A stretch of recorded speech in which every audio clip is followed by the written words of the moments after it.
Hola a todos, ¿cómo están? Los saludo en el amor del Señor, espero que hayan tenido una buena semana. La mía ha sido un poco agotadora, pero esto es un pequeño respiro, un alivio poder grabar una clase en la que hablamos de la palabra del Señor, para poder aprender lo que Jesús quiere decirnos el día de hoy. Vamos a leer algunos versículos un poco cortados para después explicarlos más completos, que están en el libro de Lucas capítulo 11. Vamos a leer desde el 42 y ahí voy diciendo a cuál nos saltamos. Dice así: ¿Qué aflicción les espera, fariseos? Pues se cuidan de dar el diezmo sobre el más mínimo ingreso de sus jardines de hierbas. 43. ¿Qué aflicción les espera, fariseos? Pues les encanta ocupar los asientos de honor en las sinagogas y recibir saludos respetuosos cuando caminan por las plazas. Sí, ¿qué aflicción les espera? Pues son como tumbas escondidas en el campo. 46. Sí, dijo Jesús, ¿qué aflicción les espera también a ustedes, expertos en la ley religiosa? 47. ¿Qué aflicción les espera? Pues levantan monumentos a los profetas. ¿Qué aflicción les espera a ustedes, expertos en la ley religiosa? Pues le quitan a la gente la llave del conocimiento. Vamos a orar en el nombre de Jesús.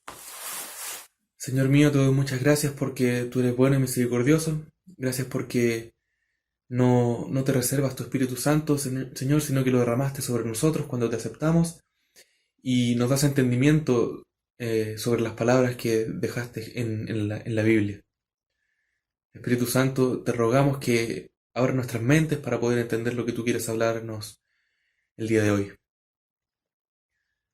Te ruego que estas palabras no sean para nosotros, Señor mío. Y si sentimos que lo son, tú nos transformes para que no recibamos esa aflicción de la que habló Jesús. En el nombre de Jesús, amén. Bien, voy a pedirle a Bastián que pueda definir una palabra que se repitió en todos estos versículos. Aflicción. Adelante, Bastián. Hola queridos hermanos, espero que estén bien, espero que hayan tenido una gran semana y un gran fin de semana también. Hoy les vengo a hablar de la palabra de aflicción. La palabra aflicción viene de la palabra dolor o doler. Otra forma de referirse a esta palabra es dolores de la vida, dolor o dificultades. Por ejemplo, cuando tú estás enfermo y tienes un dolor o un malestar, eso es el significado de aflicción, que tú estás pasando por un mal momento y estás dolido o algo así. Esa es la definición de la palabra aflicción. Gracias. Muchas gracias. Perfecto. Eh, es importante de que la palabra utilizada en griego para aflicción y que la Reina Valera lo traduce bien literal, sea ay. Debemos entenderlo no solamente como, les espera una tristeza a estos hombres que Jesús mencionó. Debemos entenderlo como van a gritar de dolor, van a gritar de aflicción cuando llegue el momento. ¿Pero por qué? ¿A qué se debe esta aflicción? Eh, Vimos en algunas clases atrás las bienaventuranzas. Recordemos que en esa clase llegamos a una conclusión bastante especial, de que el reino de Dios parece ser un reino al revés. ¿Por qué era un reino al revés? Porque cuando Jesús dice bienaventurados son o felices son, lo que seguía no parecía hacer muy feliz a la gente. Bienaventurados o felices son cuando lloran, cuando los persiguen, cuando tienen hambre, cuando tienen sed. Por eso dijimos que era un reino al revés, porque Jesús nos dijo que éramos felices cuando nos pasan cosas que no suelen hacernos felices. Y en este caso pasa algo similar. El contexto de este pasaje, de estas palabras que les dice Jesús a estos hombres, lo tenemos en algo que pasaba muy típicamente. Y es que un líder religioso, un fariseo, había invitado a Jesús a comer a su casa. Pero, no sé si desde el comienzo con malas intenciones, o iba ocurriendo poco a poco por lo que había en los corazones de estos hombres, comenzaron a criticarlo. Tal como vimos hace unas clases atrás, a Jesús lo invitó un fariseo a comer a su casa, pero lo terminó criticando por dejar que una mujer pecadora se acercara a él. Siempre lo criticaban por lo que hacía, por lo que no hacía, por lo que dejaba de hacer, por lo que dejaba que le hicieran, etc. Y aquí lo que sucedió fue que Jesús se sentó a la mesa sin lavarse las manos.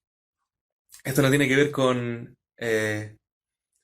lo que nosotros sabemos que tenemos que hacer, sobre todo en este tiempo en el que anda un virus por ahí, de lavarnos las manos constantemente, sino con una costumbre judía. Entonces este fariseo criticó o se sorprendió en su mente, y Jesús, como es Dios, supo su pensamiento, lo criticó por no haberlo hecho. Y Jesús comienza a confrontarlos. Le dice: ustedes los fariseos son tan cuidadosos para limpiar la parte exterior de la taza y del plato, pero están sucios por dentro, llenos de avaricia y de perversidad. Necios, ¿no hizo Dios tanto el interior como el exterior? Entonces lo que quiso decirle Jesús al fariseo en este pasaje fue que no deberían preocuparse tanto por las cosas externas como por las cosas internas. No lavarse las manos no necesariamente significaba que Jesús era sucio. De hecho, no lo estaban criticando por ser sucio, sino porque para ellos era algo espiritual. Y no era algo que se exigiera en la ley, sino que era una costumbre. Eh, a lo que Jesús responde que no es menos espiritual por no lavarse las manos, sino que ellos son menos espirituales por lavarse las manos, pero no lavar sus corazones. Ese es el contexto de este pasaje. Entonces, podemos ver que los motivos de aflicción que les da Jesús a los fariseos y a los maestros de la ley religiosa no tienen que ver con algo externo, aunque pareciera en un principio serlo. Recordemos, leímos un poco cortados los versículos. Vamos con el primero que leímos, el 42. ¿Qué aflicción les espera a fariseos? Pues se cuidan de dar el diezmo sobre el más mínimo ingreso de sus jardines de hierbas. Eso es algo externo, y no es algo malo. De hecho, después dice: pero pasan por alto la justicia y el amor de Dios. Es cierto que deben diezmar, pero sin descuidar las cosas más importantes. En griego, lo que dice aquí de jardines de hierbas es la menta y la ruda. Y es un poco extraño quizás de comprender esta parte, pero estuve buscando un poco y sobre plantas bíblicas. Pensé que podía tener un significado más profundo, pero a lo que llegué fue una cosa que probablemente ustedes ya han visto en el colegio. Yo no me acuerdo tanto porque lo vi hace como 11 años. La diferencia entre las hojas de algunas plantas. Algunas son caducas y otras son perennes. Caduca es la hoja que en ciertas temporadas se cae de la planta o del árbol. Mientras que perenne es una hoja que perdura, que persiste. No importa cuál sea la temporada, siempre la tiene la planta. A menos que esté enferma, que esté podrida o seca, obviamente. Pero con un cuidado natural y apropiado, no se caen sus hojas. Y lo que tienen en común la ruda y la menta es que su hoja es perenne. De modo que lo que está diciendo Jesús aquí es, se cuidan de dar el diezmo sobre esas plantas, que está bien, pero fíjense que esas plantas siempre van a tener sus hojas, siempre las van a tener, aunque den parte de ellas, nunca las van a perder. Entonces, para comenzar, son algo que doy pero no pierdo, algo de lo que me es fácil desprenderme. Pero pasan por alto la justicia y el amor de Dios. Y creo que la justicia y el amor de Dios, si fueran una planta, ciertamente no serían de hoja caduca, sino de hoja perenne, algo que persiste por siempre. Entonces, ¿por qué se preocupan de dar algo que físicamente pueden tener siempre y no dan, no tienen compasión y no dan el amor de Dios, que también lo tienen por siempre? Y la respuesta es porque a veces acaparamos el amor de Dios, a veces acaparamos la justicia de Dios, y creemos que si le damos a alguien de esto, vamos a ser opacados, o que Dios va a empezar a preocuparse más de él que de mí, o un montón de cosas que no son ciertas. Estaba bien que diezmaran, y la pregunta es ¿por qué les esperaría aflicción si diezmaban y era correcto diezmar? Un reino al revés, porque no importa lo que des físicamente, y mucho menos si es algo que no puedes perder, importa lo que das espiritualmente. Después, versículo 43. ¿Qué aflicción les espera, fariseos? pues les encanta ocupar los asientos de honor en las sinagogas y recibir saludos respetuosos cuando caminan por las plazas. ¿Qué tiene de malo que te guste un asiento de honor? ¿Qué tiene de malo que te saluden? Yo sé que a muchos les gusta saludar y que los saluden.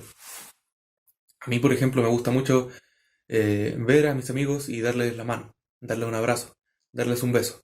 Y es algo que extraño de no poder verlos. ¿Por qué voy a recibir yo aflicción? Porque me gusta saludar. ¿Por qué sería yo afligido por sentarme en un asiento de honor? Y es porque el problema aquí no es, una vez más, lo físico, sino lo interno. No es lo externo, sino lo interno. Está bien que me guste el asiento de honor, pero debo ser humilde y no querer siempre que se me honre. En otro pasaje dice Jesús que cuando te inviten a una fiesta, no ocupes el lugar de honor, porque podría ser que llegue un invitado más importante y el anfitrión te saque para sentar a ese invitado. Entonces quedarías avergonzado. En cambio, si te sientas en un lugar más humilde, puede ser, no es seguro, pero puede ser que el anfitrión diga: amigo, ven, siéntate en el lugar de honor. Entonces la cosa aquí es la aflicción que les espera por no ser humildes, por ser orgullosos, por pensar que esos asientos de honor les corresponden a ellos. Lo mismo con los saludos. No era un saludo mutuo. Si a mí me gusta saludar a mis amigos es porque siento cariño de ellos y puedo entregarle cariño a ellos. Pero a los fariseos lo que les gustaba era no saludos de mano, hola, ¿cómo estás? No algo afectuoso, sino que se les mostrara respeto, que casi se les adorara por ser líderes religiosos. Tercero, versículo 44. Sí, ¿qué aflicción les espera? Pues son como tumbas escondidas en el campo. Esto es un poco más difícil de entender y quizá ya no parezca tan contradictorio, no parezca tan un reino al revés. Pero ¿por qué le espera aflicción a una tumba escondida? Por lo que dice después del versículo. Las personas caminan sobre ellas sin saber de la corrupción que están pisando. Para los judíos está en la ley que tocar o acercarse a cosas muertas los deja en un estado de impureza ceremonial. Entonces, si las tumbas están escondidas en el campo, las personas no saben que están caminando sobre cosas muertas, porque están escondidas. Y se están contaminando sin saberlo. El tema no es que los fariseos fueran tumbas, sino que estuvieran escondidas. Como dijo Jesús más atrás, lavan la parte exterior de la taza y del plato y no la interior. Al hacer eso, se esconden. Una vez más, tras las acciones, tras lo físico y lo espiritual, no se preocupan. Son como tumbas escondidas. Por dentro están muertos, pero están escondidas por una serie de acciones, una serie de comportamientos tras los cuales tapan su rostro. Los fariseos se comportaban de una forma que parecía correcta, pero sus espíritus estaban muertos. ¿Y cuál es el problema? ¿Por qué les espera aflicción? Es lógico que me espere aflicción si no estoy con Cristo, porque Cristo es vida y sin Él estoy muerto. Pero la aflicción no viene de esa parte obvia, sino de que viene una pena, un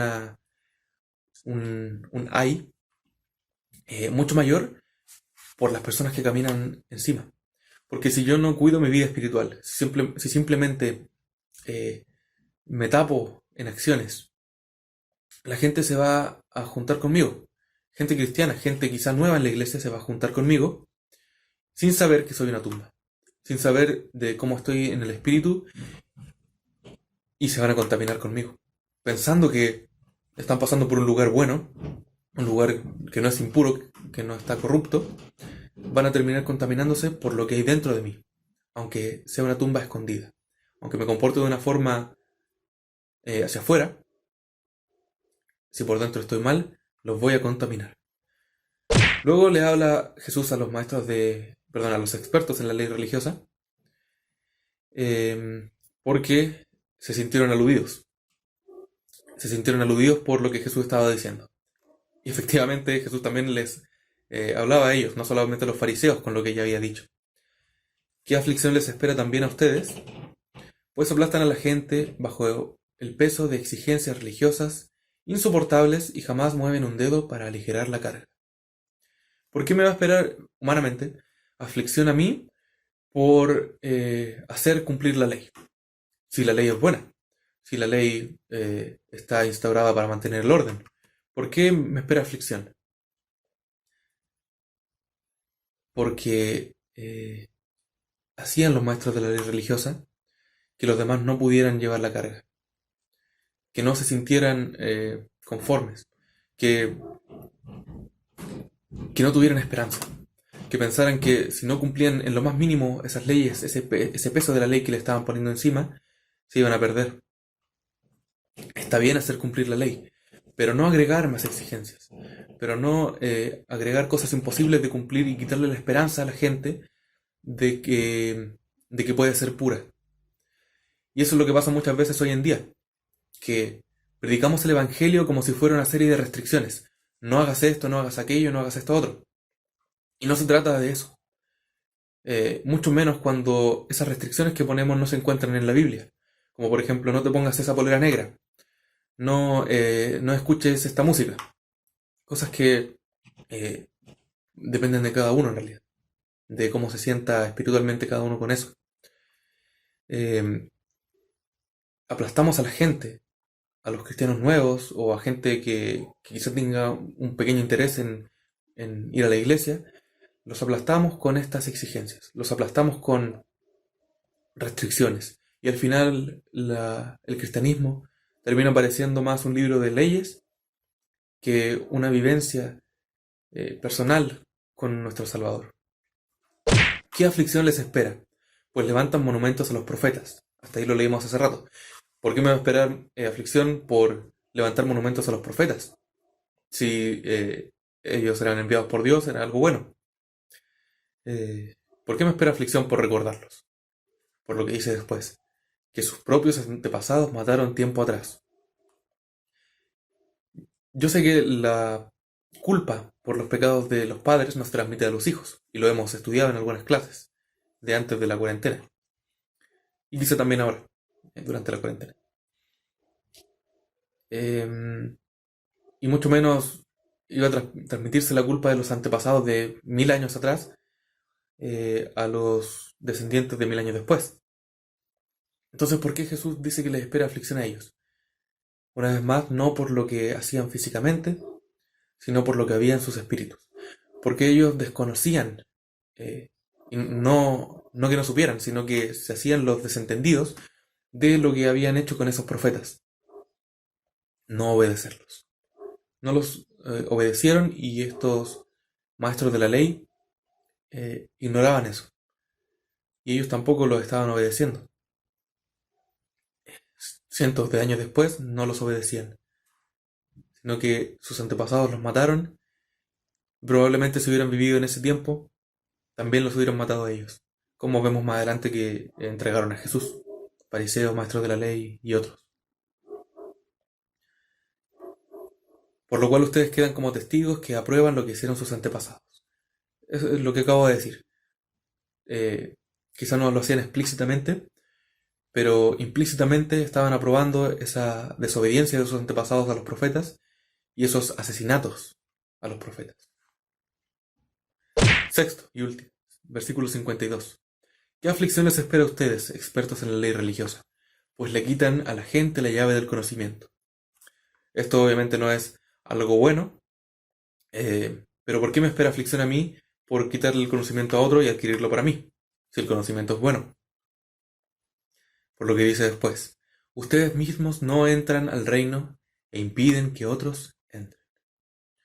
No solamente imponían cargas pesadas e imposibles de sobrellevar sobre la gente, como dijo Jesús más atrás, no solamente les quitaban el conocimiento, sino que ellos mismos no lo aplicaban. No enseñaban la ley como correspondía, agregaban cosas, sabían la ley, pero no la cumplían. No la cumplían ellos e impedían que otros la cumplieran. ¿De qué me sirve el conocimiento? ¿De qué me sirve saber todas las cosas ¿De qué me sirve tener toda la sabiduría de Dios en la palabra? ¿De qué me sirve entenderla si se la voy a quitar a otros? Si voy a impedir que otros conozcan a Cristo. Y si yo mismo no voy a andar conforme a ese conocimiento de Dios. Como dije más atrás, cuando somos como tumbas, afectamos a otros. Cuando tenemos el conocimiento y no actuamos conforme a la palabra, también afectamos a otros. No entramos al reino e impedimos que otros entren. Mientras Jesús se retiraba, los maestros de la ley religiosa y los fariseos se pusieron agresivos y trataron de provocarlo con muchas preguntas. Querían tenderle una trampa para que dijera algo que pudieran usar en su contra. Estos hombres se sintieron afectados, se sintieron muy criticados, y esa era la idea que tenía Jesús. Pero hay una diferencia entre el sabio y el necio. El necio escucha la corrección y se enoja, y no la acepta, y no reconoce que está en un error y no quiere cambiar. El sabio escucha la corrección con atención y anhela la disciplina para poder cambiar, para poder hacer lo correcto. ¿Vamos a ser nosotros como los fariseos y los maestros de la ley, que se enojaron con Jesús cuando los confrontó? ¿O vamos a ser sabios y aceptar nuestros errores y cambiar nuestra forma de vivir? Yo quiero ser el segundo. Yo reconozco que me equivoco, yo reconozco que no soy perfecto, y cuando me corrigen no puedo desentenderme de mis acciones. Y así es como debe ser el cristiano. Y buscar el cambio. Los discípulos no eran perfectos, pero Jesús los confrontaba. Por ejemplo, a Pedro lo confrontó cuando dijo muchas cosas que estaban erradas, y Pedro no se alejó de él diciendo, me está criticando, me voy, ya no lo sigo más. Sino que fue sabio y se quedó con él. Después también cometió errores después de que Jesús ya se había ido. En esta ocasión Pablo lo tuvo que confrontar por hacer ciertas cosas, y la historia no nos dice que Pedro dejó de ser cristiano, dejó de ser apóstol y se fue a pescar otra vez, sino que la historia nos dice que murió crucificado, al revés, por seguir a Cristo. Tenemos también a Nicodemo, que fue de noche en secreto a ver a Jesús, y Jesús le dijo, ¿cómo eres maestro de la ley y no sabes estas cosas básicas? Y él no se sintió mal, no se fue herido, sino que después vemos, cuando Jesús muere, spoiler, que es uno de los que se preocupan de su entierro. Lo siguió después. Y así tenemos muchos ejemplos de gente que fue corregida y que siguió con Cristo. Dejemos que Cristo nos corrija, dejemos que el Espíritu Santo nos amoneste, hagamos caso, escuchemos y sigámosle. Vamos a orar. Señor Jesús, te ruego una vez más que no nos espere aflicción, que te sigamos a ti, que te obedezcamos a ti, que te escuchemos a ti.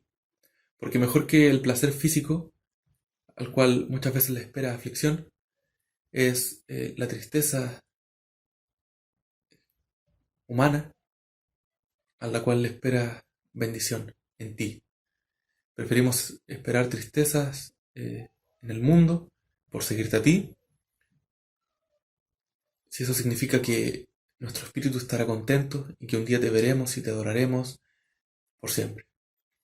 Ayúdanos a seguir tus enseñanzas, ayúdanos a seguir tus mandamientos y bendícenos, Señor, el resto de la semana. En el nombre de Jesús, amén.